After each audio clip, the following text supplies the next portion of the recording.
이제 문법에 대해서 알아보도록 합시다. 문법은 오감도의 문법편을 준비해 주시면 되고 10페이지를 펼쳐주시면 되는데, 그 전에 우리가 바라보는 문법, 우리가 해야 되는 문법이 어떤 것들이 있는지를 먼저 간략하게 알아보면, 첫 번째, 의문에 대해서 해요. 의문론이라고 보통 부르고, 의문이 끝났으면 단어에 대해서 알아야 돼요. 문을 빼고 보면 의문에 대해서 알아야 하고, 단어에 대해서 알아야 하고, 문장에 대해서 알아야 하고, 그리고 이런 것들이 어떻게 진짜 말이나 글에서 이용이 되는지 알아야 하고, 그리고 중세국어 혹은 국어의 옛모습에 대해서 알아야 하고, 각종 규범들에 대해서 알아야 돼요. 문법은 이 문제의 특징상 문법의 개념을 모르면 문법에 대해서 문제를 아예 풀 수가 없어요. 모르는 건 어떻게 풀어? 모르는데, 그러니까 예를 들면 나는 수학에 대해서 모르니까 수학 수능 문제를 주고, 그래 내가 뭐 몇 년이 걸려도 좋으니까 이 문제를 보고 한번 풀어봐라 라고 하면 내가 풀 수 있을까? 10년, 20년 준다고 풀 수 있을까? 아예 개념을 모르는데. 마찬가지인 거지. 국사도 똑같아. 국사 문제를 주고 다 맞춰봐라 하는데 나는 몰라. 그러면 아무리 오래 들여다보고 있어도 모르는 거지. 문법이 딱 다른 국어의 영역들은 글을 읽고 나름대로 해석을 하면 이 답이 틀렸든지 맞았든지 답은 낼 수 있어. 내 나름대로 내적 근거를 세워서 답을 낼 수 있다는 거지. 그런데 문법은 전혀 그렇지 않아. 문법은 모르면 아무리 오랜 시간을 주어도 못 푸는 거고, 알면 아무리 시간을 짧게 줘도 한 1초 만에 답이 다 나오는 게 문법이에요. 그래서 문법은 일단 암기가 중요해요. 암기해줘요. 그 다음에 물론 암기는 이해가 바탕이 되어야 해. 이해 다음에 암기를 해준 다음에 그 다음에 그것을 적용하고 응용하는 과정이 필요한 거지. 이걸 하려면 이해해야 한다는 거예요. 반드시 외워줘야 되는 영역이 문법이에요. 자, 우리가 이제 의문, 단어, 문장, 담화, 국어의 옛모습, 규범들에 대해서 할 텐데, 어떤 것들을 해야 하는지 간략하게 보면, 의문은 의문의 개념, 의문의 종류, 그리고 변동의 양상, 요것을 알아야 해요. 단어에서는 형태소를 알아야 하고, 단어의 기반이 되는, 그 다음에 단어의 종류, 단어의 형성 방법에 대해서 알아야 해요. 문장은 문장의 성분을 먼저 알아야 해요. 뭐 주어, 서술어, 목적어 이런 거 얘기하는 거예요. 문장 성분을 안 다음에는 문장의 종류, 즉 문장의 짜임을 알아야 해요. 뭐 아는 문장, 아닌 문장, 뭐 이어진 문장, 후문장, 경문장 이런 거 얘기하는 거지. 사실 요거만 알면 끝나요. 그리고 단어에 있어서 우리가 알아야 할 것은 높이, 시간, 그리고 부정, 표현, 사동과 피동 이런 것들을 알아야 하는 거지. 중세국어에서 알아야 할 것은 중세국어의 의문, 어휘, 문법, 표기 이렇게 네 가지의 기준으로 이 중세국어를 보기는 할 텐데, 근데 중세국어는 우리가 되게 막 걱정을 많이 하잖아. 이게 무슨 말인지도 모르겠고 외국어인 것 같고 외국어인 것 같은데 막 해석하는 것도 잘 안 가르쳐주고 그렇단 말이지. 근데 그럴 수밖에 없는 게, 우리가 중세국어를 배우는 건 중세국어를 그 자체로 알기 위해서 배우는 게 아니야. 문법을 배우는 목적이 뭘까? 단순히 수능에서 5문제 11번부터 15번까지 해결하기 위해서 그것만 있는 건 아니에요.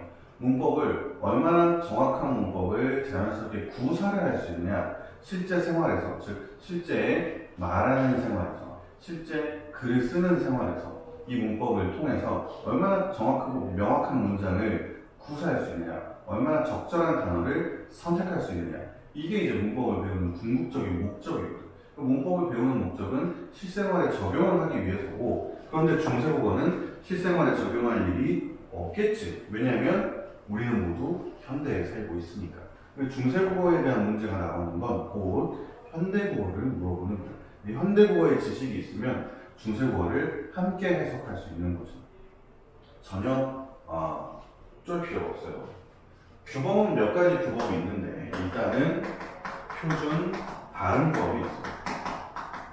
발음에 대한 규정이 있어요. 이 발음은 옳은 발음, 뭐 저 발음은 틀린 발음, 이런 발음법에 대한 규정. 그 다음에 한글 맞춤법, 쓰기에 대한 규정이 있는 거지. 어떤 표기가 명확한 표기인지, 정확한 스펠링이 무엇인지 이런 것에 대한 규정이 있어요. 그 다음에 외래어 표기법이 있어. 우리나라의 말이 더 이상 뭐 순 우리말만 있는 건 아니잖아.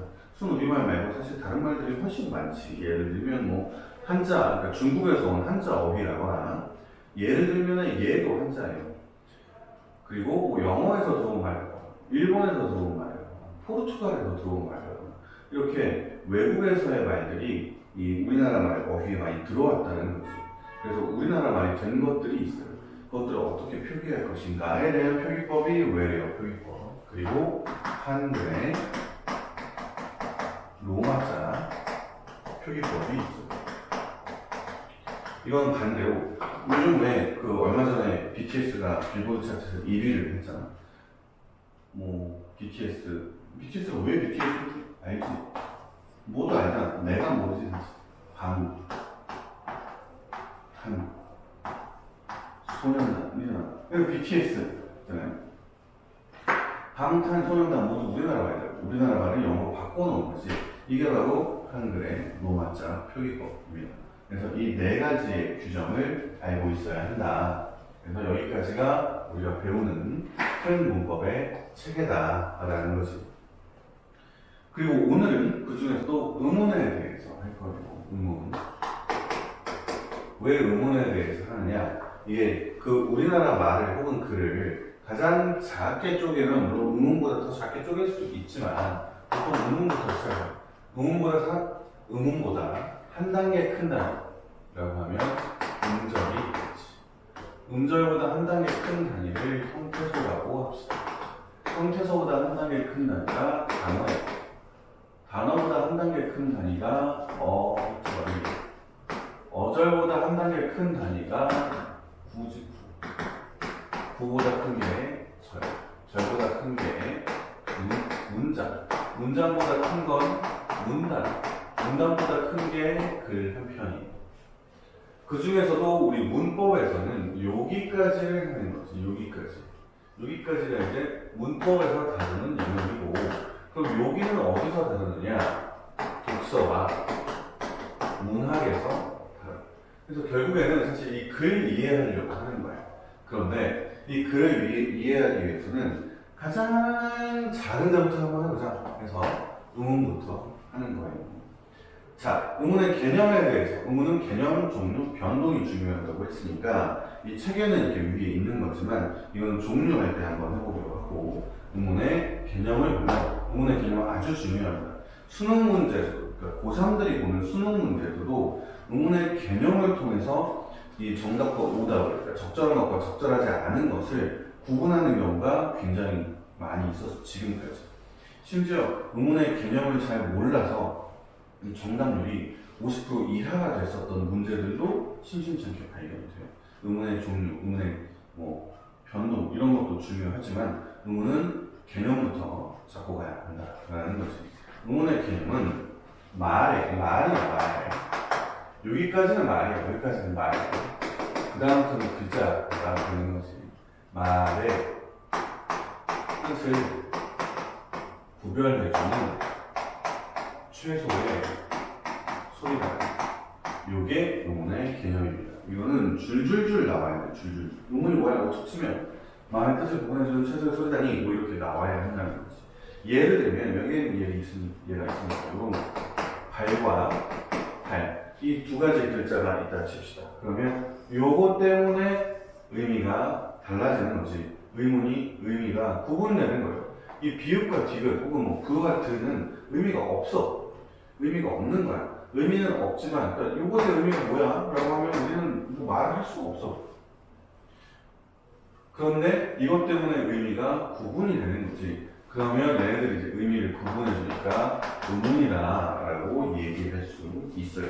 그러면 아와 리을은 의문이 아니냐? 그렇지 않아. 예를 들면 뭐 벌 하게 되면 이때는 요게 의미를 구분해주지. 마찬가지로 둘 하면은 이게 의미를 구분해준다. 그러면 얘도 의문이라고 할 수밖에 없는 거지. 그러면 이때 리을은 그러면 의문이 아니냐? 아니야, 의문이야. 무슨 소리가? 하게 되면 이제는 이것 때문에 의문이 구분되는 거지. 얘도 마찬가지로 이렇게 하면 이것 때문에 의문이 구분이 되는 거야. 그러니까 이 발의 비읍, 아, 리을은 발의 디귿, 아, 리을은 모두 다 의문인 거예요. 그럼 의문은 무엇이냐? 말의 뜻을 구분해주는 게 아니고 구별해주는 게 아니고 말의 뜻을 구별할 수 있는 이런 뜻이에요. 그래서 이 말의 뜻을 구별할 수 있는 좀 더 거창한 문법의 개념으로 문법적 어휘로 설명을 하면 변별, 구분을 해준다는 뜻이지. 자질이라고 불러요. 그럼 최소의 소리단이라는 무슨 뜻이냐? 일단 최소라는 건 이 발이라는 말이 있다 칩시다. 그러면 이거를 비읍, 아, 리을로 구분을 할 수 있어. 그러면 더 여기서 더 쪼개보면 뭐 쪼갤 수 있겠지. 쪼갤 수 있을 수 있어. 근데 더 쪼개면 그러면 아예 구분을 못 해주는 거야. 뭘 더 쪼개줄 수 있냐면 얘를 더 쪼개줄 수 있어. 예를 들면. 그러니까 내가 발이라고 하고 발이라고 하고 발이라고 할 수 있어. 똑같이 발이잖아. 똑같이 발이라고 발. 똑같이 발이라고 발. 똑같은 발이라는 거지. 의미 구분을 못 해주는 거야. 그러면 뭐 음소라고 하고 뭐 음성이라고 하고 이렇게 하는데 그런데 이것들은 의미가 없다. 그러니까 구분할 수 있을 때까지만 줄여주는 거라는 뜻이고 소리라니 이 소리, 이때의 소리가 중요한데 그러니까 예를 들면 내가 이야기하는 발과 다른 사람들이 이야기하는 발, 그러니까 예준이나 뭐 민철이나 뭐 다영이가 얘기하는 그 발이 다를 거라는 말이지. 좀 낮거나 뭐 누군가는 나보다 목소리가 좀 낮겠지. 이렇게 하는 사람도 있고 뭐 누군가는 목소리가 높겠지. 발 이렇게 얘기하는 사람도 있을 거야. 발 모두 똑같은 발이라는 거지. 이렇게 음의 높낮이도 있고 길이도 있고 발음도 약간 다를 수 있어요. 나는 혀가 좀 짧아서 리을 발음이 잘 안 돼. 그런데 내가 리을 한다고 해서 발음이 잘 지금 안 되고 있는 상태이긴 하지만 이게 리을이라는 건 다 알아들을 수 있잖아. 그러니까 이 발이라는 이 음절이긴 하지만 발이라는 이 발음이 정확하게 딱 하나의 포인트만 짚어주는 건 아니라는 거지. 여기서부터 여기까지는 다 발이야. 그 다음으로 넘어가면 말이야. 그 다음으로 넘어가면 발이야. 이렇게 된다는 거지. 요 폭, 여기서부터 여기까지가 발이야. 라는 이 발에 해당하는 기준이 있어, 기준. 이 기준을 충족시키기만 하면 발인 거야, 우리에게는. 그래서 무슨 뜻이냐면 구체적인 소리가 아니야. 이 소리는 구체적인 소리, 논리적인 소리가 아니다 라는 뜻이야. 이것은 기준에 해당하는 거고 추상적이고 보편적인 소리라는 게 이 의문의 이 최소의 소리라기의 소리의 의미. 추상이라는 건 그러니까 이 발이라는 이 의문이 머릿속에 있다는 거지. 보편적이라는 건 모국어를 쓰고 있는 사람이라면 다 알아들을 수 있다는 거. 이 기준이 모국어를 쓰고 있는 사람이라면 동일하다는 거지. 거의 동일하다는 뜻이야. 이거 어떻게 할 수 있냐면 이렇게 쓰고 예를 들면 갈 이렇게 쓰고 이거를 외국인에게 갈이야 갈 갈이잖아 라고 하면 서양인들은 그것을 칼이라고 하는 거예요. 칼이라고 발음해요. 칼 이렇게. 이거는 이 기억이 갖고 있는 이 의문의 이 추상적이면서 보편적인 기준이 외국인에게는 없는 거예요. 우리 그것을 이런 경우도 있지만 외국에 여행 가서 이제 꿈같은 일이 되어버렸지만 외국에 여행 가서도 느낄 수 있어. 나는 틀림없이 뭔가 얘기를 했단 말이지. 예를 들면 이건 내가 경험한 일이긴 한데 외국에서 이제 밥을 열심히 먹은 다음에 밥집이었어요. 밥하고 커피 파는 집이었는데 아직도 기억나. 캐나다에 어느 한 작은 이렇게 식당이었어. 거기서 이제 친구들이랑 같이 밥을 열심히 먹은 다음에 나는 영어를 잘 못하니까 캐나다에서 1년 반 살다 온 애였어. 걔한테 영수증 달라고 해 라고 했어. 그냥 걔가 영수증 달라고 해. 손을 번쩍 든 다음에 빌 플리즈라고 하는 거야. 근데 빌 이렇게 얘가 구부린 거지. 빌 플리즈 이렇게 이 얘기를 한 거야. 그런데 그 사람이 이 식당 주인이 와서 한 얘기는 저희 집에는 맥주가 없습니다. 우리는 이걸 얘기했는데 그 사람은 걔가 너무 구부린다. 나머지 이렇게 알아들은 거지. 이거는 이 의문에 해당하는 그 보편적이고 추상적인 기준이 그 녀석, 그 한국인 그 녀석에게는 없었기 때문에 이 자기는 그 기준 안에 들어가는 발음을 했다고 발음을 한 거야.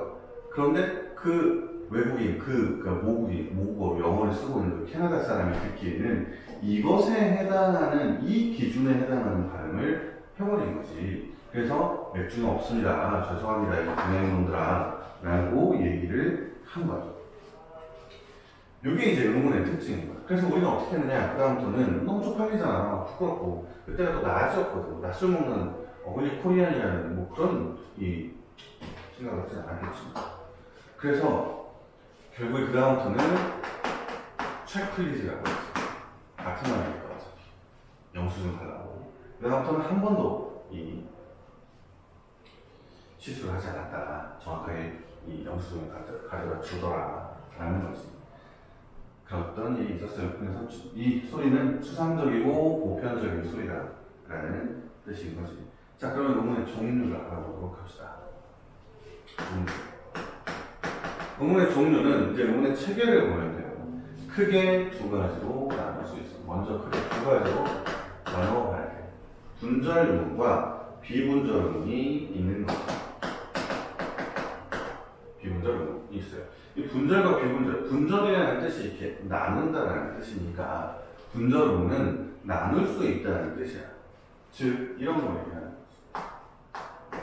간이라고 하면 우리는 머릿속에서 이 간을 발음할 때 먼저 그에 해당하는 발음을 하고 그 다음은 아에 해당하는 발음을 하고 그 아를 만든 다음에 그 다음에 느에 해당하는 발음을 해야지. 그래서 그 아는 이렇게 발음을 한다는 거지. 듣는 사람도 제가 먼저 그에 해당하는 발음을 했고 그 다음에 아에 해당하는 발음을 했고 그 다음에 나에 해당하는 발음을 했구나. 그래서 간이라고 얘기했구나 라고 생각하게 된다는 거지. 이렇게 딱 끊어져서 인식을 하고 끊어져서 발음을 한다라고 생각한다면 그것은 분절음이라고 불러요. 여기 뭐 홀로 실현되는 분절음이 있다라는 건 나뉘어진다는 뜻이야. 그리고 비분절음은 반대로 절대로 나눌 수 없는 음문이 비분절음인 거지. 예를 들면 이런 거 있어. 집에 가. 너는 집에 가. 너는 집에 가. 너는 집에 가. 이렇게 할 수 있다는 거지. 말이 다 다르잖아. 여기까지 똑같고. 가. 라고 하면 가는구나. 가는 거구나. 라는 사실에서 가라고 가느냐고 물어보는 거죠. 가라고 요구하는 거야. 이렇게 질문. 사실에 전달. 요구. 이것도 의미인 거지. 그런데 어디서 분절을 해서 그 의미를 전달하는 거야? 없어. 이런 걸 비분절 의문이라고 합니다. 비분절 의문이 간단하니까 비분절 의문부터 먼저 알아보면, 그러니까 소리의 장음과 반음으로 구분을 하는 거지. 이게 대표적으로 소리의 길이로 구분을 하는 거야. 예를 들면 요런 말을 쓰고 눈, 이게 무슨 뜻이야? 무슨 뜻이니? 라고 물어보면 대답할 수 있는 사람이 없어. 대답을 못해야 정상이야. 이거는 요 눈일 수도 있고 이 눈일 수도 있기 때문에 그래. 길게 발음하면 눈, 하늘에서 내리는 눈이 되는 거고, 짧게 발음하면 요 얼굴에 박혀있는 눈이 되는 거지. 발음하기 전에는 알 수 없다라는 거지. 그럼 소리의 길이는 어디에서 만들어내느냐? 모음에서 만들어내. 모음에서 소리의 길이, 소리의 높이를 만들어내. 가 이렇게 만들 수 있는 거지. 이렇게 만들 수 있는 거지. 마찬가지로 근데 모음에서만 만들어내느냐? 아니야. 여기 이음은 없어. 강 이렇게 니은도 있어. 난 니은도 있어.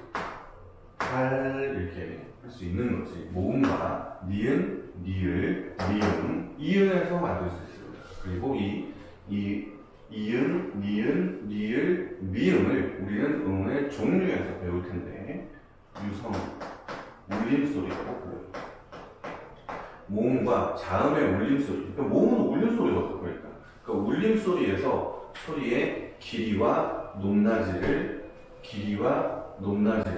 구분할 수 있다는 거지. 만들어줄 수 있다는 거야. 이거 한번 해봐. 각 이거 어떻게 소리를 길게 뺄 거야?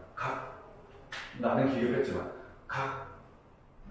뺐지만 여러분은 들을 수 없잖아요. 나는 높였지만 들을 수 없잖아. 얘는 울림소리가 아니기 때문에 그래. 그래서 이 두 가지가 이제 소리의 장단을 구분해준다. 억양도 있죠.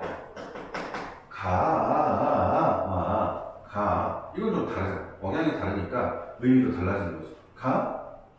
이것도 억양이에요. 억양에 따라서 의미가 달라진다는 거지. 이런 게 비분절 음운이고, 전 세계적으로 봤을 때 비분절 음운에, 그러니까 모음과 울림소리를 통해서 의미를 구분해주는 비분절 음운의 대표적인 건 성조예요.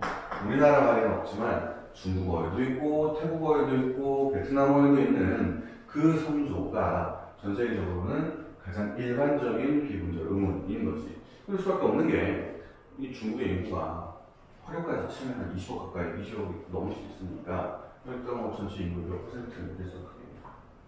그래서 성조가 가장 대표적인데 우리는 안 쓴다. 그런데 우리도 쓴 적이 있다. 현재 중세국어 시절에 쓴 적이 있어요. 사라지긴 했지만 금방. 자, 분절음문을 봅시다. 분절음문은 크게 두 가지로 나눌 수 있어요.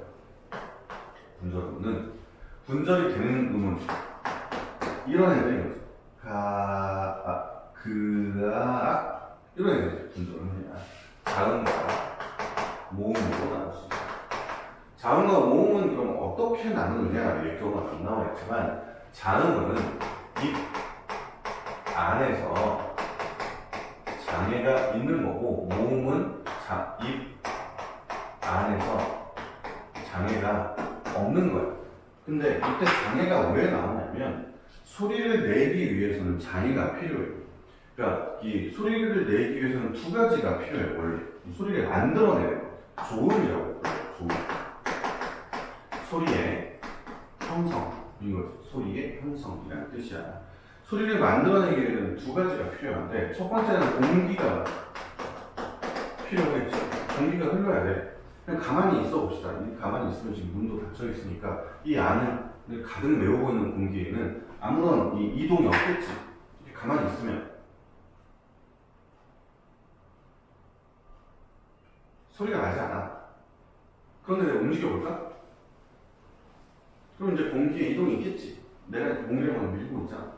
그런데 여기서도 소리는 나지 않아요. 공기의 흐름도 있어야 하지만 또 뭐가 있어야 하냐면 장애가 있어야 돼. 그러니까 어떨 때 소리가 나느냐? 이럴 때 소리가 난다는 거지. 이럴 때는 소리가 나느냐? 잘 들어봐요. 문질러도 소리가 나. 문질렀을 때만 소리가 나느냐? 그렇지 않아. 이렇게 해도 소리가 나. 좁은 공간을 통과해줘도 소리는 나는 거지. 그래서 그 장애가 필요해. 그런데 자음은 요 입 안에서 장애가 일어난다는 거지.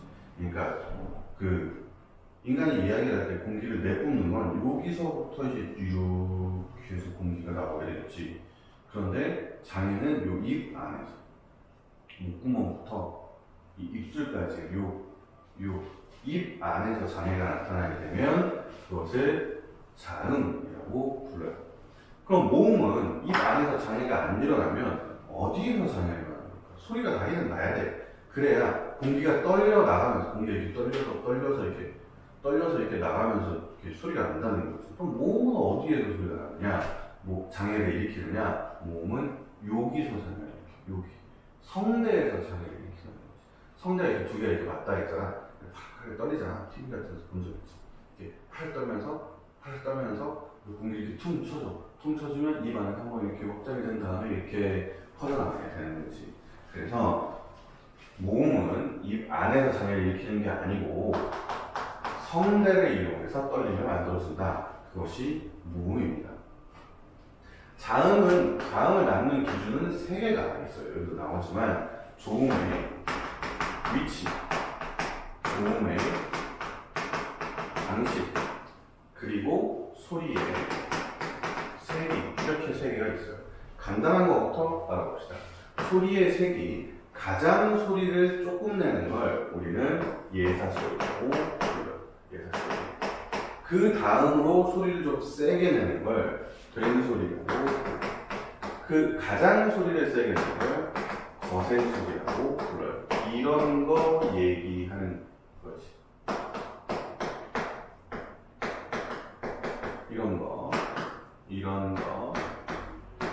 얘기를 하는 건데, 한번 종이를 통해서 확인을 할 수가 있습니다. 종이를 이렇게 가져가. 보이나? 가 제일 세지. 거센 소리가 제일 세게 나오는 거예요. 예사 소리가 제일 적게 나오는 거고. 그리고 우리나라 말은 요런 상중 체계를 갖고 있다라고 이야기를 합니다. 자, 그 다음에 조음의 위치와 조음의 방식은 이 표가 나와 있기는 하지만 결국에는 이 표를 외워야 되기는 하지만 이 표라고 하는 것은 자음 체계표를 얘기하는 거예요. 10페이지 마지막에 10페이지 밑에 있는 자음 체계표를 얘기하는 건데, 이 자음 체계표가 중요하긴 하지만 일단 우리는 그림을 통해서 알아보도록 합시다. 지워야겠네. 이제 그림을 그릴 거니까. 문법을 중학교 때 열심히 했던 사람들은 다들 알고 있을 겁니다. 자음의 조음의 위치를 확인하는 거예요. 조음의 위치라고 하는 건 무엇이냐? 입 안에서 소리, 즉 공기에 장애가 발생하는 장소를 의미하는 거예요. 그림을 이렇게 그려봅시다. 잘 모르는 사람들을 위해서 얘기를 해주면, 입술, 코, 윗니, 아랫니, 혀, 목구멍이야. 다시 입술, 코, 윗니, 아랫니, 혀, 입천장, 목구멍인 거지. 제가 앞에 있는 예부터 한번 보면 그리고 이 소리에 장애가 발생된다는 건 여기서 한번 이렇게 이런 거 얘기하는 거야. 소리가 언제 나냐면 붙였을 때 나는 거지. 닿았을 때 나는 거야, 소리는. 이것도 마찬가지. 닿았을 때, 이거 볼까? 닿았을 때 나는 거야, 닿았을 때. 두 입술이 닿았을 때 소리가 나는 거지. 정확히 하려면 닿았다가 떨어졌을 때 나는 소리예요. 이 입술이 닿았다가 떨어지면서 나는 소리를 입술 소리, 혹은 양순음이라고 해요. 순이 입술이라는 뜻이고 양은 두 개라는 뜻이에요. 이 양순음 입술 소리라고 부르는데, 이것에 해당하는 것, 일단 기본 글자라도 외워야 돼요. 미음, 비읍, 쌍비읍, 피읍이 있어요. 우리나라의 장은 획을 추가하는 형태로 되어 있으니까 요거라도 알아보면 좋겠지. 미음, 비읍, 쌍비읍, 피읍, 이렇게. 자, 여기 이렇게 윗니 바로 다음, 여기 치조 혹은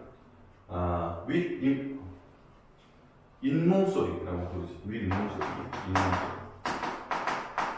부르는, 혀가 여기 딱 갖다 사는, 여기가 여기 딱 갖다 사. 여기에 해당하는, 그러니까 혀가 이렇게 있는데 턱이 이렇게 있고 혀가 이렇게 있는데 혀가 이렇게 올라가면 돼. 이게 가장 움직이기 편한 거지. 이게. 그래서 여기서 나는 발음이 굉장히 많습니다. 기본음을 니은이라고 생각하면 돼요.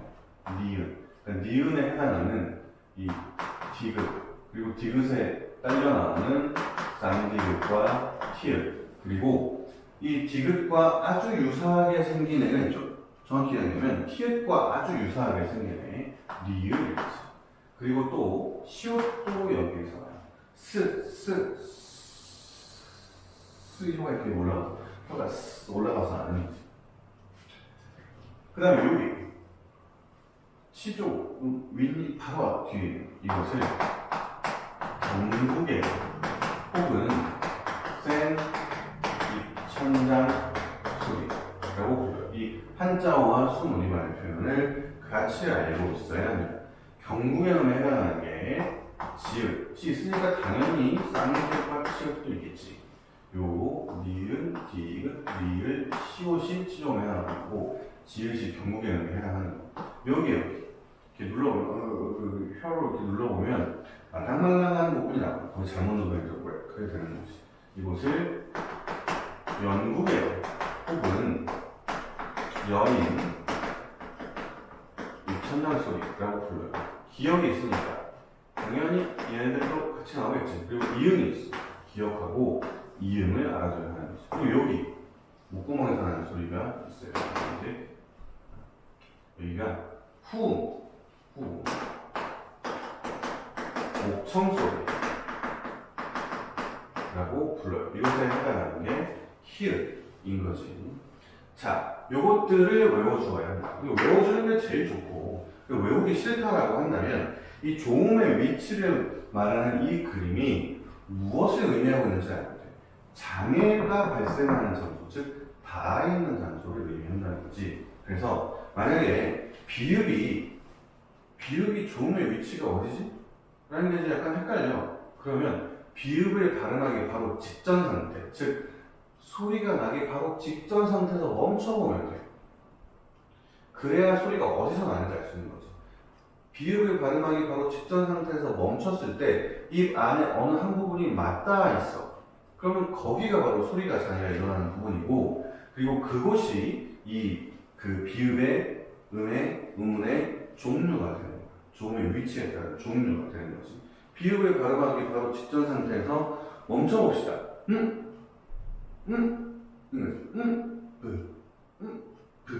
입술이 멈춰있네. 그러니까 입술 소리인 거야. 디귿을 발음하기 바로 직전 상태에서 멈춰봅시다. 약간 바보 같지만 잖아. 입은 벌려져 있고 혀가 윗니 뒤에 다 있는 거지. 이렇게. 그러니까 요 경우를 이 시조음이라고 부르는 거지. 르도 마찬가지. 이렇게 멈춰 있잖아. 그러니까 르. 기억도 근데 드보다는 그가 약간 뒤에 있잖아. 그러니까 연구하는 거지. 히읗을 발음하는 거였어. 여기서 나오는 거야. 그러니까 목청 소리가 되는 겁니다.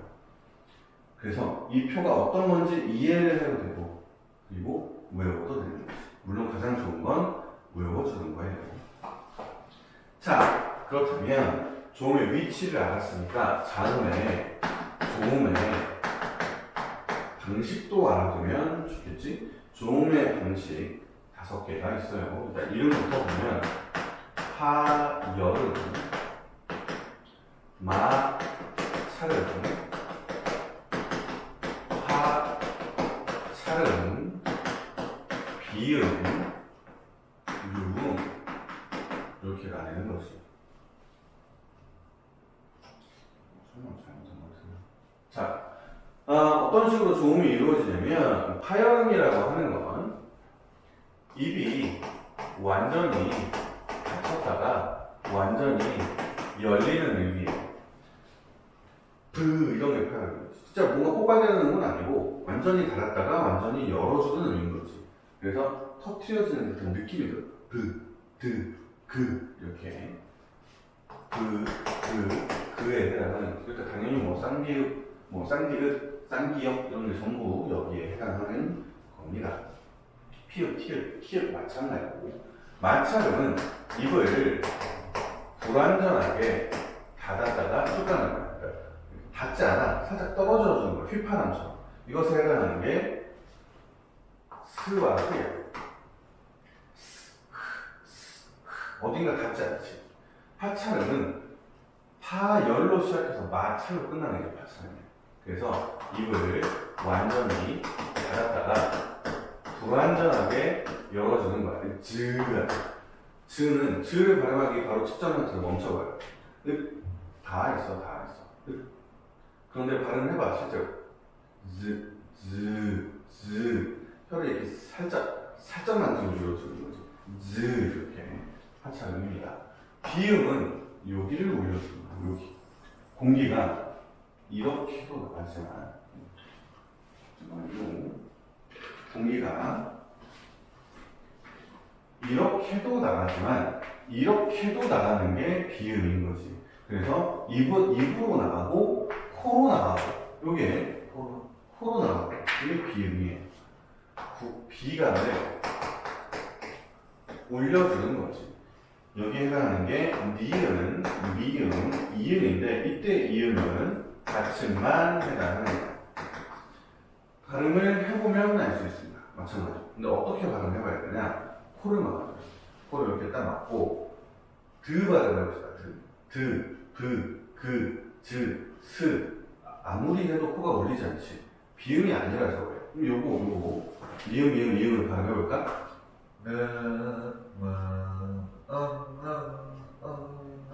응은 아예 터지려고 그러잖아. 코를 울려준다는 거지. 혼자 있을 때 화장실에서 해보십시오. 울려서 더 잘 들리까. 자, 유음은 혀 사이로 공기가 흐르는 음문을 얘기해. 그러니까 혀가 이렇게 있잖아. 혀가 이렇게 위로 솟아있어. 그럼 공기가 이렇게 가고 옆으로 위로 밑으로 새는 음이 유음인 거지. 르가 아니라 리을 하고 있어. 하나 있어. 자, 그리고 이 두 개가 이제 문제가 됩니다. 뭐가 문제가 되냐면 우리가 말을 왜 하니? 말은 의미를 전달하기 위해서, 의사를 전달하기 위해서 말을 하는 거지. 근데 이 말이라는 게, 소리라는 게 말이지. 이 폐활량이 이렇게 우리 몸의 신체의 크기에 한계가 있기 때문에 말이 멀리 전달되진 않아. 내가 여기서 2층인데 저 건너편 저 아파트에 살고 있는 사람에게 내 말을 전달해 줄 수 없어. 위에서 뛰지 좀 마세요. 뭐 이렇게 할 수 없다고. 안 들리니까 말을 해봤자 아무 소용이 없는 거지. 그래서 아주 공기가 내 소리가 전해지는 이 거리가 제한적이기 때문에 이 거리를 최대한 활용해야 돼요. 근데 거리를 넓히면 넓힐수록 좋다는 거지. 넓히면 넓힐수록 좋다는 것은 이렇게 공기가 한 곳에서 나와서 한 곳으로 쭉 이어져야 된다는 거야. 그런데 비음은 코로 공기가 새, 유음은 혀 밑으로 공기가 새버려요. 그러니까 볼륨이 그만큼 적어질 수밖에 없어. 볼륨이 작아질 수밖에 없다고. 그러면 사람들이 정말 가까이 와야겠지. 가까이 오면 지금 같은 시기에는 더 힘들겠지. 안 돼. 그럴 수 없어. 그럼 어떻게 해야 돼? 어떻게 하면 이 비음과 유음은 다른 음들처럼 적정한 거리까지, 좀 먼 거리까지 내 말을 전달할 수 있을까? 두 가지 방식이 있습니다. 하나는 공기를 더 많이 내주는 거예요. 여기서 공기를 많이 내줘. 그러면 공기가 새더라도 보충할 수 있겠지. 근데 이건 현실적으로 불가능해. 우리가 아주 무대를 찢어 놓으시는 그런 가수가 아닌 이상이야. 이렇게 성량이 이렇게 풍부하지 않은 이상이야. 그렇지. 이건 한계가 있는 거지. 아무리 성량이 풍부해도 이 목소리가 아무리 큰 사람이라고 해도 저 건너편에 있는 아파트에 사는 사람에게 그만 좀 뛰세요라고 할 수 없는 거지. 못 알아들을 거야. 소리가 작아서. 그래서 공기를 뿜어내는 양은 한계가 있다. 그럼 어떻게 해줘야 될까? 그리고 공기를 많이 뿜어내는 건 너무 힘들다라는 거지. 요 타이밍에 맨날 하는 얘기인데, 말을 하는 건 굉장히 힘든 일이에요. 여기서부터 여기까지 두뇌가 막 울리는 일이라는 거지. 그래서 친구들이랑 한 4시간 수다 떨고 집으로 돌아가는 길에 하는 게 노래지고, 이런 경험을 좀 가끔씩 해보는 사람들이 있을 거야. 나도 지금 벌써 6시간째 이걸 찍고 있어서 이렇게 해보려고 해요. 앞으로 3시간 더 해야 되는데, 아무튼 그건 내 얘기고. 그럼 어떻게 해야 되느냐? 공기를 뿜어내는 한계가 있어. 그럼 장애를 세게 좀 내는 거지. 명확하게 찍어주는 거야. 그러면 볼륨이 좀 작더라도 딕션이 좋으면 라고 알아들을 수 있어. 그래서 비음과 유음은 이 비강을 올려주고 뭐 양수음이나 뭐 치조음이나 이런 걸 발음을 해주고 그리고 한 번 더 장애를 주는 거야. 한 번 더 장애를 어디서 주느냐? 여기서 주는 거지. 여기서. 여기 뭐가 있는데? 이렇게 생긴 성대가 있는 거지. 성대를 한번 떨어주는 거야. 성대를 한번 이렇게 떨어주면서 여기서 장애를 한번 딱 주면 공기가 이렇게 퍼져나가 주는 거야. 여기서 이미 공명을 시키고 있다. 그러니까 좀 더 소리가 명확하게 들릴 수 있는 거지. 그래서 얘네 둘은 유음과 비음은 울림소리 이렇게 불러요. 울림소리. 혹은 뭐 유성음 이렇게 부르는 거지. 그래서 보통 뭐 니은, 미음, 이음, 리을 뭐 나라 마음이라고 외우기도 하고 노란 양말이라고 외우기도 하고 여러 가지 것으로 외우는데 해봤자 4개밖에 안 되잖아. 그러니까 니은, 미음, 이음, 리을 이렇게 외워도 사실 큰 상관은 없어요. 이 노란 양말 이런 게 어떤 점을 안 좋냐면 노, 란, 양, 말 모든 말이 사실 유성으로 구성되어 아주 좋은 예이긴 한데 노란 양말 하면이 사실 노란 양말이야. 노란 양말 이렇게 해서 유음인데 유성음인데 이 리을이 중간에 껴있다. 얘가 유음이고 나머지는 비음이야. 그러니까 헷갈릴 수 있어요. 리을이 비음인가 유음인가 이렇게 헷갈릴 수 있단 말이지. 지금 안 헷갈릴 것 같지. 나중에 음운변동에서 유음화와 비음화가 두 개를 같이 나왔는데 이건 늘 나중에 헷갈리게 돼. 노란 양말 때문에 돼. 그러니까 니은, 미음, 이음, 리을 이렇게 따로 외우는 것도 괜찮습니다. 그리고 이 두 개를 합쳐놓은 표가 110페이지 하단에 그 표예요. 이런 걸 외워주어야 한다는 거지. 이건 반드시 외워야 돼. 꼭 외워야 돼. 필요적으로 외워야 돼. 필수적으로 외워야 돼. 꼭 외워야 돼. 그리고 오늘 배웠으니까 아예 오늘 외워주는 게 좋습니다. 자, 그 다음에 모음의 체계를 한번 보도록 합시다. 모음도 똑같이 할 수 있어요. 모음은 입 안에서 장애를 일으키지는 않아. 그런데 모음은 대신 입 안에서 장애를 일으키지는 않지만 모음의 종류는 입 모양으로 나눌 수 있어요. 이 자음과 모음의 종류를 다시 한번 써보면 분절은 뭐지? 자음은 조음의 위치, 조음의 방식, 그리고 소리의 세기 이렇게 구분을 할 수 있다고 했었지. 그리고 모음을 나누는 기준도 있죠. 모음은 두 개로 나눠. 단모음, 이중모음. 단모음과 이중모음은 어떻게 구분하느냐? 단모음은 이렇게 쓸까? 단모음은 발음할 때 입모양이 변화가 없는 게 단모음이에요. 예를 들면 아, 오, 우 내가 아무리 길게 발음해도 길게 발음해도 발음을 할 때 내 입모양은 변하지 않아요. 이중모음은 발음할 때 입모양이 변화해요. 예를 들면 우와 이런 것들, 이야, 이여, 이에 이런 것들, 의 이런 것들이 이제 이중모음에 해당하는 거죠. 총 11개가 있어요. 왜 뭐 이런 것들, 워 이런 것들 모두 다 이중모음이에요. 그리고 우리는 단모음에서 다시 한번 그림을 그릴 거예요. 자, 단모음은 똑같이 그림을 그릴 수 있어. 자, 아래턱만 그리는 게 이제 모음의 그림입니다. 여기 안 나와 있지만, 이 책에는 안 나와 있지만 그림을 그려주는 게 좋아. 그리고 바로 이게 여기서 이 모음을 나누는 기준에서 얘기했던 이 입모양이에요. 입모양.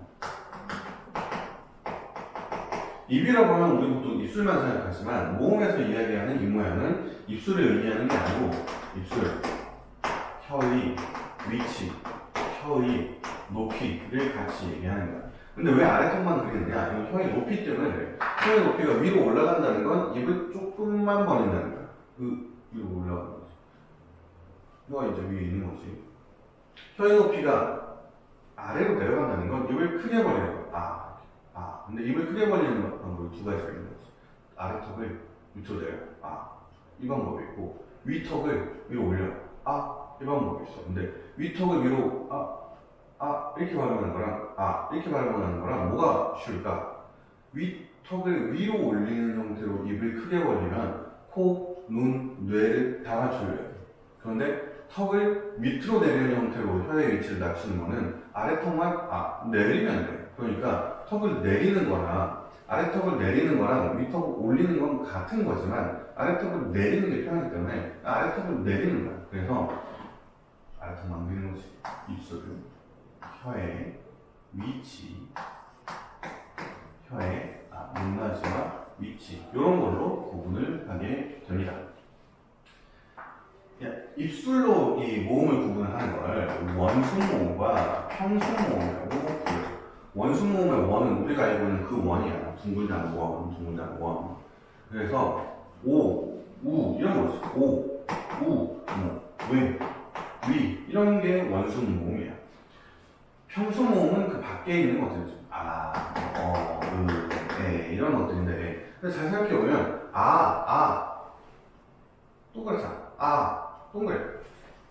오, 동그래. 다 동그래. 원순모음과 평순모음 다 동그래. 입술은 네모날 수가 없어. 아를 입술입니다. 이렇게 발음할 수 있는 사람은 없어. 아는 그냥 동그랗게 발음을 한다. 어떤 게 원순모음이고 평순모음이냐? 입술에 힘을 주는 힘. 입술에 힘을 줘요. 힘을 주는 거지. 위에 힘을 주는 거야. 원순모음. 이런 것들은 힘을 안 주는 거지. 평순모음이에요. 혀가 앞으로 나가면 혀가 앞에 있다. 전설모음. 혀가 뒤로 물러서면 뒤에 있다. 후설모음. 근데 혀가 뒤에 물러선다라는 게 잘 이해가 안 될 텐데 우리의 혀는 뒤로 끊임없이 물러나고 있어. 예를 들면 말이야. 혀가 이렇게 싹 말릴걸? 대신 우 말고 이를 발음해볼까? 혀가 앞으로 쓱 들어가는 거지. 이거 똑같이 이를 발음하면서 혀를 뒤로 빼버려.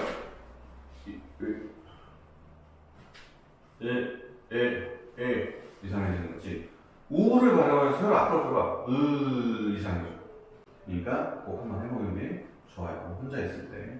이런 애들은 후설모음, 이런 애들은 전설모음인 거지. 자, 혀가 위로 올라간다. 그러면 고모음. 혀가 아래로 내려간다. 정모음. 혀가 위로 올라가지도 않고 아래로 내려가지도 않는다. 중모음에 해당합니다. 입을 가장 많이 다루는 이런 애들인 거지. 이런 애들. 중간쯤 나오는 오 이런 애들. 아는 아니지. 오 이런 애들. 밑으로 쭉 내려가는 정모음을 해가지고 이런 애들이. 그리고 이것을 이제 표를 통해서 외워주셔야 합니다. 그게 단모음 체계표라고 부르는 거야. 단모음 체계표 한번 그려보면 전설모음과 후설모음으로 나뉘고 전설모음은 다시 평순모음과 원순모음, 후설모음은 평순모음과 원순모음 이렇게 이게 이제 혀의 위치, 평순 원순은 입술의 모양이에요. 그리고 고모음, 저모음, 중모음, 즉 혀의 높이로 또 나눌 수 있어. 혀의 높이는 고모음, 중모음, 저모음 이렇게 나뉘는 표가 완성이 되는 겁니다. 자, 이거 외우는 방식은 굉장히 많이 있지만 우리는 일단 하나씩 알아가 봅시다. 전설모음이자 평순모음인데 고모음이야. 2인 거지. 2. 원순모음인데 입이 많이 안 벌어지는 고모음이야. 그러면 그리고 전설모음이야. 전설부터 보면 중모음인데 평순모음이야. 그리고 외가 혀가 많이 떨어지는데 전설모음이야. 그 중에 평순모음이야. 그러면 있는 거지. 여기는 없어. 후설 모음인데 고모음이자 평소 모음이야. 후설 모음인데 고모음이자 원수 모음이야. 후설 모음인데 중모음이자 평소 모음이야. 후설 모음인데 중모음이자 원수 모음이야. 후설 모음인데 저모음이자 평소 모음이야.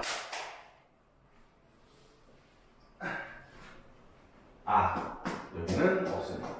자, 어떻게 외울 수 있을까? 외우는 방법은 박사님이 몇 가지가 있어요. 일단 첫 번째 외우는 방법, 요것만 외울 수 있는 거지. 후설 모음만 외워. 그리고 나서 후설 모음에다가 이 모음을 더해줘. 그러면 전설 모음이 돼. 그러니까 우, 위, 오, 웨, 어, 에, 아, 에의 관계인 거지. 두 번째로 외우는 방법이 있습니다. 두 번째로 외우는 방법은 히, 위, 를, 주, 개, 되, 어, 소, 네, 가로 외우는 방법이 있어. 이렇게 한 칸씩 띄워준다. 이것만 알면 되고, 이 키를 죽여져 되었어 내가 이렇게 외우는 아주 좋은 방법이 아니지. 있긴 있지만 이때 확인해야 되고 꼭 4개씩 끊어줘야 된다. 키위를 주게 돼, 어쏘네, 가 이렇게 하면 안 되고 키위를 주, 게되, 어쏘네, 가 이렇게 외워주면 된다는 거지. 어떤 식으로 해서든지 반드시 외워주셔야 합니다. 이게 모음이에요. 모음의 종류인 거지. 이중모음도 한번 볼까요? 이거 꼭 외워야 돼요. 이거. 이중모음도 한번 보면 이중모음은 반모음과 반모음의 결합이에요.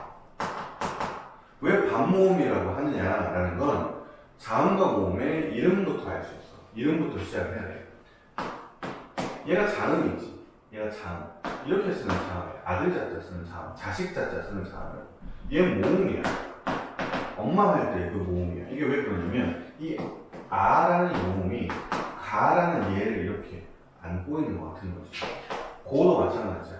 이 모음이 이 기억을 받치고 있는 느낌이 드는 거지. 그러니까 안고 있거나 뭐 이런 받치고 있거나 이런 느낌이 드는 거예요. 그러면 받침은 그럼 받고 있는 거냐? 그렇잖아. 중성, 부정, 초성이라서 그런 거고, 자음은 앞에 혹은 위에서 안겨 있는 거고, 모음은 뒤에 혹은 아래에서 안아주고 있는 거니까 모음이라고 부르는 거야. 반모음은 무엇이냐? 얘는 모음처럼 생겼어. 그런데 그렇게 안겨 있는 걸 얘기하는 거야. 안겨 있는 걸 얘기하는 거야. 자음처럼. 그리고 또 있어. 자음은 혼자 발음하지 못해. 이거 발음해봐요. 발음해봐. 이거 그인가? 가인가? 아니면 기억인가? 아니야. 이거 그도 아니고 가도 아니고 기억은 더더욱 아니야. 왜 기억이 아니냐면 기억은 이것을 발음하는 게 아니고 이것의 이름이에요. 이름. 기억, 뭘 뜻하냐? 초성일 때는 이 발음이 나고 중성일 때는 이 발음이 난다는 뜻이야. 그 초성일 때는 이 발음이 나고 중성일 때는 이 발음이 난다. 그래서 기역 이렇게 써준 거야.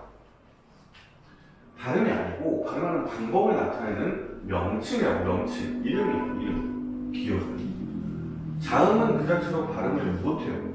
모음은 할 수 있지. 오 할 수 있지. 모음은. 그래서 자음은 독립성이 없어. 그런데 반모음은 어떻게 발음해? 혼자서는 발음을 못해. 반드시 모음이 있어야 발음이 가능하게 또 얘라는 거지. 그래서 그런 거야. 그래서 이것을 반모음이라고 부른다. 반모음에는 두 가지 종류가 있어요. 2번 반모음과 오나 우 반모음이 있어. 근데 이게 이에다가 단모음이 결합하면 여, 야, 예 이런 애들이 되는 거지. 근데 이 모음과 단모음이 반대로 결합하는 경우도 있어. 그러니까 의에다가 반모음 이가 결합하면 의가 되는 거야. 의. 반모음 의와 이가 결합되면 의가 되는 거예요. 오나 오는 이런 거 얘기하는 거지. 왜 이런 애들,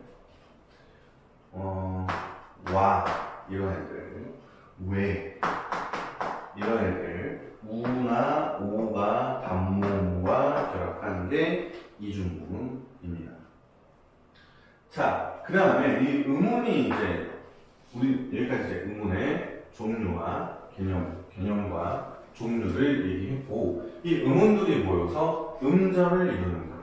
음절이라고 하는 건 음절의 뜻이 무엇이냐? 음절은 발음의 기본 단계예요.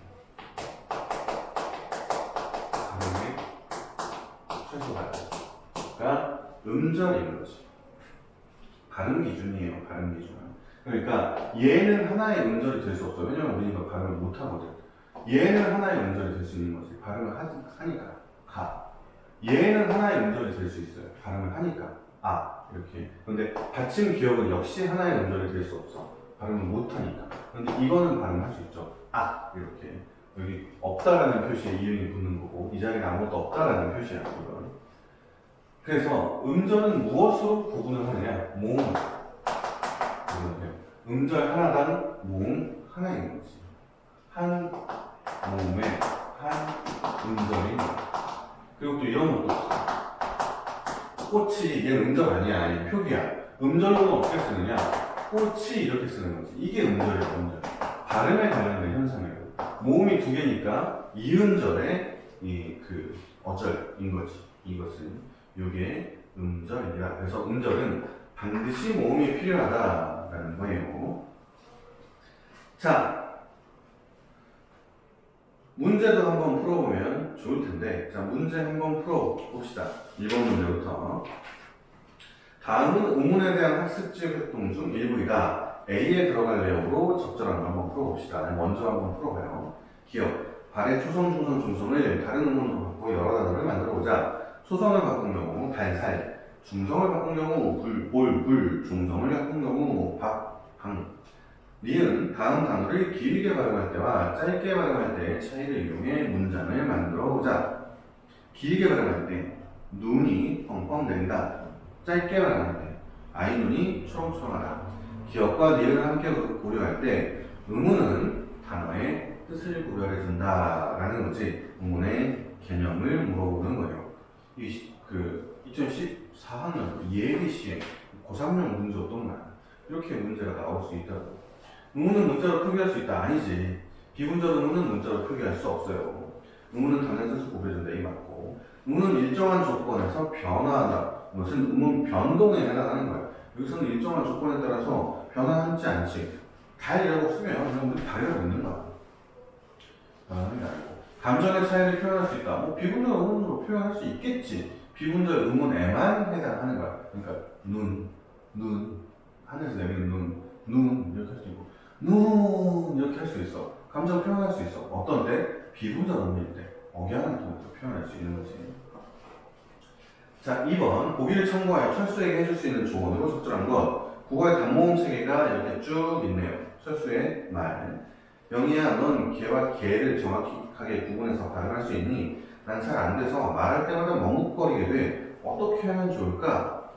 개를 발음할 때는 개와 달리 입술 동그랗게 오므려야 해. 이거 애와 애가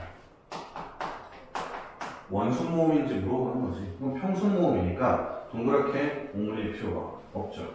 개를 발음할 때는 개에 비해 입을 더 크게 벌려서 혀의 높이를 낮추어야 해. 그런가? 애를 보면 저모음에 있지. 어이의 애는 중모음에 있으니까 입을 더 벌려야지. 혀를 낮추어야 해. 이게 맞겠네. 물론 이거는 이렇게 그 이론상 맞는 거야. 개와 개, 애와 애 똑같아요. 이거 구분 못해 이제. 이 발음의 구분이 사라져버렸어. 60년대 이후로, 1960년대 이후로, 그러니까 1960년대에 서울, 경기 지역을 시작으로 이 구분은 사라져버렸어. 그러면 그 이전 사람들은 구분을 했다는 거지. 그래서 우리의 여러분의 할머니들, 할아버지들한테 발음을 하라고 해보면 구분할 수 있는 사람들이 있습니다. 우리는 못해요. 못한다고 해서 바보 같은 게 아니야. 이미 사라져버렸기 때문에. 이 구분법은. 이 사라져버렸다는 건 뭐가 사라졌냐면 의문이 뭐니? 의문이 뭐야? 의문이 뭐야? 그치. 의문은 말의 뜻을 구별해주는 최소의 소리다리고, 이때의 소리다리는 추상적이고 관념적이고 보편적인 기준이라고 했죠. 이 애와 애를 구분하는 기준이 우리 이제 없어져 버린 거지. 그러니까 들었을 때도 구분을 못하고 말할 때도 구분지어서 말할 수 없는 겁니다. 3번, 개를 발음할 때는 개와 달리 소리내는 동안 입술과 혀를 움직이지 말아야 해. 애와 애는 모두 다 단모음이지. 그러니까 모두 다 입술과 혀를 움직이지 않아야 해요. 개를 발음할 때는 개의 위에 입술을 더 평평하게 하고 입을 조금만 벌려야 해. 라는 건 더 평평하게 하고는 사실 평순모음이라서 말이 안 되는 거고, 입을 조금만 벌려야 하는 건 이 개가 아니고 요 개인 거지. 그건 중모음, 저모음이니까. 어이의 개를 발음할 때는 아이의 개와 달리 혀의 최고점이 앞쪽에 있다는 느낌으로 발음해야 해. 이 말은 그러니까 어이의 애가 아이의 애보다 전설이다라는 뜻이야. 그런데 사실 어이의 애, 아이의 애 모두 전설모음이잖아. 모두 전설모음이야. 이가 붙어 있으면 다 전설모음이라고. 그러니까 어느 게 앞이다라고 얘기할 수 없습니다. 자, 3번. 보기를 참고하여 외국 학생이 정확한 발음을 하도록 조언하는 내용이고, 할만한 것은 지금 불고기 먹고 싶어요. 불고기? 혹시 불고기를 먹고 싶은 거니? 응, 불고기. 불고기가 아니라 불고기라고 하는 거야. 물고기? 그게 아니라 불고기는 sorry 하고 있네.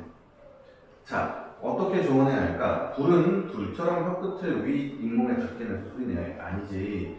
혀끝을 위 잇몸에 닿게 내서 소리내는 건 불이고, 불은 입술에서 소리를 내야 하는 거지. 불은 불처럼 혓바닥과 열의 입천장에 밀착해서 소리내야 해. 안 돼요. 불은 입술 소리예요. 불은 물과 달리 두 입술을 맞닿게 하면서 목청을 울리지 않고 소리내야 해. 맞네. 두 입술을 맞닿게 하면서가 입술 소리를 얘기하는 거고, 목청을 울리지 않는다라는 건 울림소리가 아니다라는 거지. 이 그 계열은 울림소리가 아니지. 울림소리는 니은, 미음, 이음, 리을이었으니까. 불은 불과 달리 폐에서 나오는 공기 흐름을 일단 막았다가 터뜨리면서 소리를 내야 돼. 이 폐에서 나오는 공기 흐름을 일단 막았다가 터뜨린다. 무슨은 파열음을 얘기하는 거지. 그런데 불의 비읍, 둘의 디귿, 불의 기역은 모두 파열음입니다. 5번. 불은 불과 물과 달리 코로 공기를 내보내면 목청을 울리며 소리를 내야 해. 아니에요. 코로 공기를 울리면서 목청을 울리는 건, 코로 공기를 내보내면서 목청을 울리는 건 비음을 얘기하는 거고, 비음은 니은, 미음, 이음이 있었지. 받침의 이음. 그래서 이 코로 공기를 내보내며 목청을 울리며 소리내는 건 불돌이 아니고 놀이지. 늘 이렇게 꼭 울리는 거지.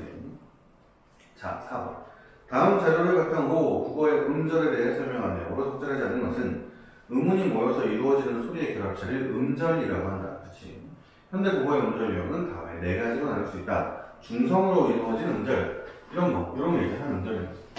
이게 한 음절인 거지. 초성 중성으로 이루어진 음절, 가. 중성 중성으로 이루어진 음절, 초성 중성 중성으로 이루어진 음절, 각이라고 얘기하는 거지. 이거 말고 또 있는데, 초성 중성 중성 중성도 있는데, 그러니까 이런 것도 있잖아. 사실 이것을 초성, 중성, 중성, 중성이라고 생각할 수 있어. 그런가? 아니야. 왜냐면 우리 이걸 이렇게 발음하거든.